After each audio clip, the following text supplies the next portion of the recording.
So, what's up mga ka-acid? Nandito na naman si Cardo Talisay mga ka-acid. So, ano ba yung vlog natin ngayon mga ka-acid? So, ang vlog ni Cardo Talisay ngayon mga ka-acid ay tungkol sa mga tanong nyo. Sasagutin ko ngayon yan mga ka-acid. Bago ang lahat, shoutout muna tayo sa mga ka-acid natin na nagpapa-shoutout. Shoutout tayo kay Mark Lemier Tapales. Shoutout sa iyo, boss. At saka kay ka-acid natin na Ma'am City Kadeha Lintasan. Shoutout po sa inyo, ma'am. From Saudi. Nasa Saudi po siya. Ingat po kayo dyan, ma'am. At saka kay Ma'am Jayan Bella from Oriental Mindoro. Shoutout po sa inyo. Andyan po siya sa Quezon City ngayon.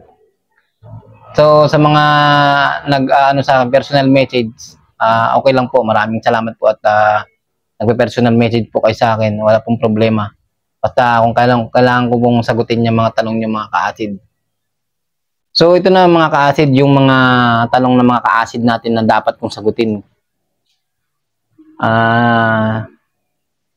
Number 1 kay Flaming Night. Kay ka-acid natin Flaming Night. Sabi niya, sumasakit ba, boss, yung puso mo mismo at pati kaliwang braso at kamay? Sa mga nasagot ko na rin to dati sa mga paunang vlog ko, pero sasagutin ko. Yung puso ko talagang sumasakit yan mga ka-acid. Talagang ito, hindi ito, tinutusok-tusok yan. Mas makirot. Yan na yung sinasabing, dyan na pumapasok yung heartburn na sinasabi.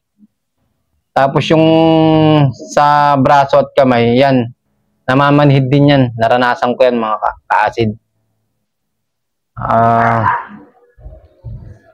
Ito naman tanong ni Boss Ian Teosin.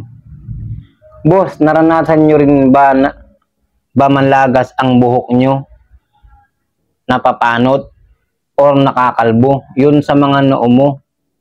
Naranasan nyo po ba yun? Sana naman po masagot po. Maraming salamat po. Yan ang tanong ni Boss Ian Teosin. Shout out po sa inyong dalawa. Yung sa akin po, yung napapanot, hindi ko po naranasan yan na sa acid reflux, napapanot yung buhok ko.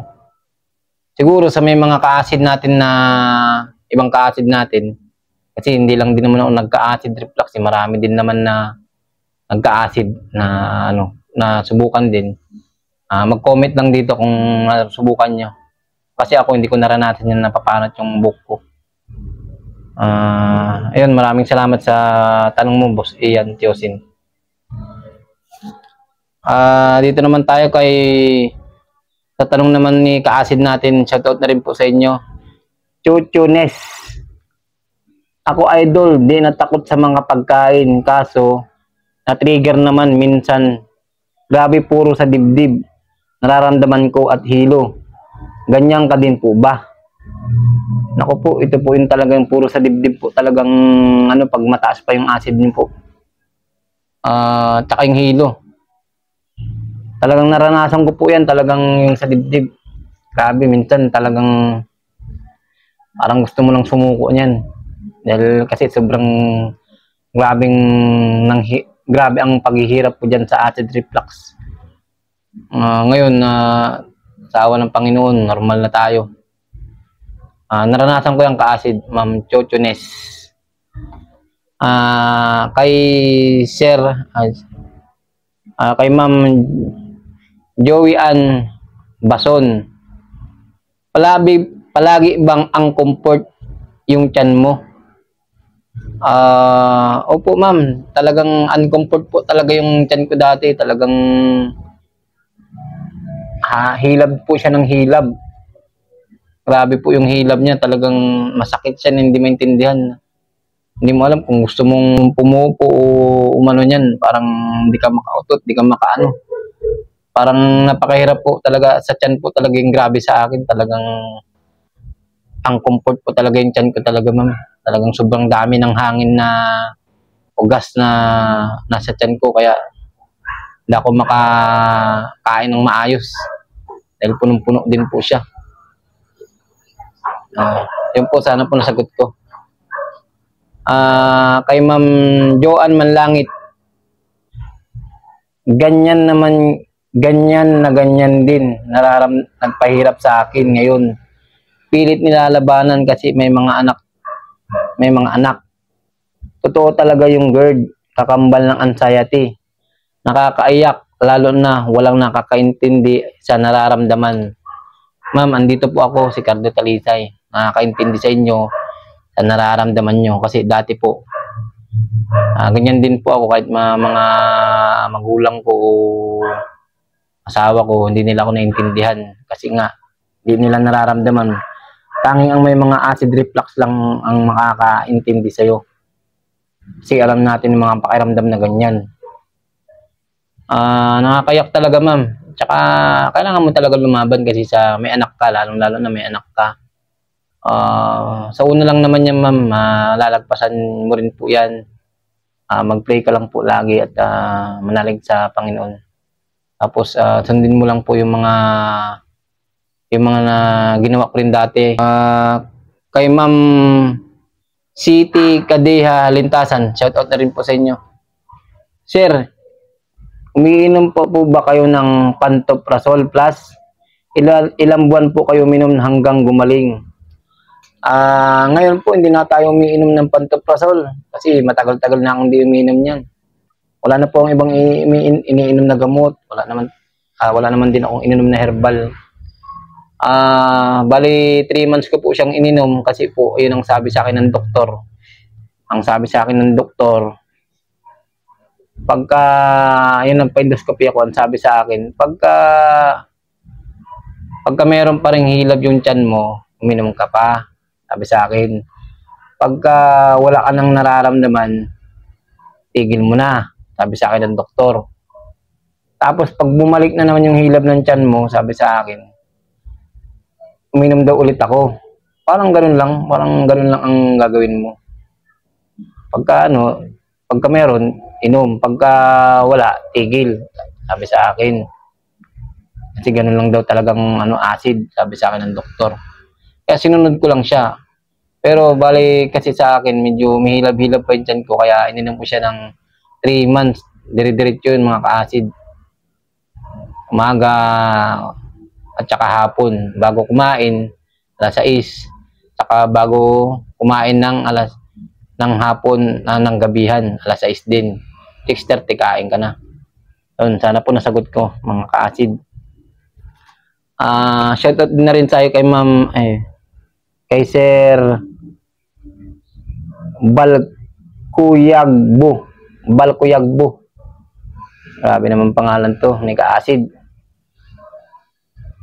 Nakakaramdam ka ba ng hirap sa paghinga kahit di ka naman inaatake ng anxiety or panic attack? Yan, magandang tanong to ni Balkuyagbo. Sabi niya, nakakaramdam ka ba ng hirap sa paghinga kahit di ka naman inaatake ng anxiety o panic attack? Sa totoo lang ka-acid, inaatake ka na ng anxiety pag nahirapan ka ng huminga. Anxiety na po yan. Kasi nag-iisip ka na ng negative. Hanggang kinakabahan ka na. Pag kinakabahan kasi tayo, nagpapump yung puso natin, tapos kumakabog-kabog yan. Pag kumabog-kabog yung puso mo, lalakas yung tibok niyan, siyempre mahirapan ka ng huminga. Kaya dapat hindi ka na nag-iisip ng negative. Tapos kay Clifford Demperial, bakit po kaya ganun, kuya? Nung naka-confine ako sa ospital, bakit po kaya normal naman lahat ng lab test ko? As in lahat ng lab test ko. Pero po nakalagay hypertension. Pero tinatanong ko ng doktor, hindi naman daw po ako high blood at wala akong sakit. Pero bakit hypertension? So shout out na rin po sa iyo, Clifford Demperial. Kaya po naging wala kang sakit na totoo talaga, hindi tayo high blood, Lahat ng normal natin, lahat ng test natin ay normal. Pati yung sa high blood pressure. Ngayon, kaya hypertension yan, kasi sobrang kaba natin, panic attack, tumataas yung dugo natin. Ganyan yan. Tapos pagka kumakalma na tayo, nagiging okay na tayo, nagiging normal na yung dugo natin. Kaya ganun yun, kaya naging hypertension ang finding sa'yo ng doktor. Kasi ganun din ako eh. Talagang mahirap. Ito na rin kay Ma'am Manilyn Mendez. Shoutout na rin po sa inyo, ma'am. Sintomas ba ng acid reflux ang hirap sa paghinga? Ito po, ang hirap po sa paghinga, talagang sintomas na po na yung anxiety yan.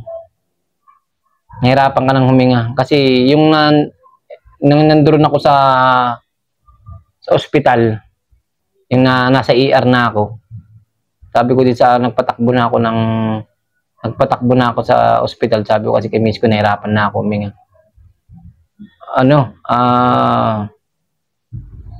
Sabi sa akin ng pina-pulse rate ako dito eh.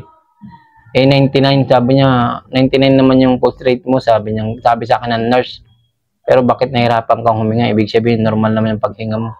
Siyempre ako nagtataka, bakit ganun? Sabi ko, nahirapan talaga ako huminga. Feeling ko, nahirapan ako. Pero, nagtaka ako, siyempre ako, naglalakad pa rin ako, umihi ako eh. Umihi ako dun sa may parang malakas naman ako. Yung hindi ko siya iniisip na na yung sakit ko, yung acid, nakakapaglakad naman ako, nagtataka ako, doon ako nagtaka, kaya yun, nag-iisip yung nurse bakit nahirapan akong huminga, binigyan din ako ng oxygen doon, pero mas lalo akong nahirapan huminga, kaya tinanggal ko. Kaya anxiety yun, ka-acid, yung hirap sa paghinga. Huwag lang po kayo talagang mag-isip ng negative. Kasi mararamdaman nyo rin yan na pag hindi kayo nag-iisip ng negative, pag ibaling nyo sa ibang focus na bagay, hindi po kayo mahirapan huminga. Yun na po yun. Shoutout na rin po tayo kay Ma'am Joanne Manlangit. Anong gamot nyo yung bloated kahit kunting kain lang? Yung gamot ko po sa bloated, tsaka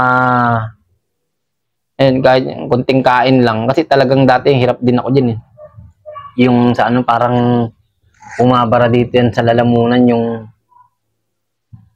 kunting kain mo lang, hindi ka na makakain. Tapos wala na, syempre mangangayayat ka talaga dun, mangangayayat eh. Ayun po, valid, ayun eh, kasi dati may Pantoprazole, pinainom ako, Pantoprazole, pero ang humiyang sa akin yung Pantoprazole plus Domperidone. Yung humiyang sa akin kasi yung plus may Domperidone, talagang binababa niya. Talagang umuod ako ng malakas talaga. Talagang yung gas na sa tiyan ko, talagang nilalabas niya. Kaya yun, medyo nakakain ako ng maayos. Kain na ako. Yun lang naman ang ginamot ko talaga, mga ka-acid. At saka mawawala din yan yung bloated mo.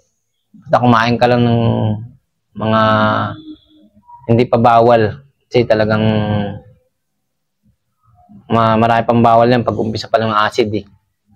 Pero pag na-normal mo na, pag okay ka naman na, wala kang nararamdaman, pwede ka lang kumain, ma'am. Yun mga ka-acid, maraming salamat sa inyo.